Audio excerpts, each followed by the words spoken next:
जब आप क्रोध में ऐसी बातें कह देते हैं जो कहना आवश्यक नहीं होता, वो बातें वापस नहीं ली जा सकती। हम कई बार क्रोध में अपनी भावनाओं में इतने बह जाते हैं कि सामने वाले व्यक्ति के भावनाओं के बारे में कभी सोचते ही नहीं। इसीलिए कभी भी कुछ भी कहने से पहले 100 बार सोचें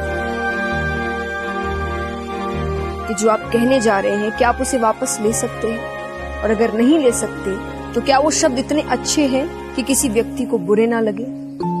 इसीलिए हमेशा याद रखें, कुछ भी कहने से पहले 100 बार सोचें।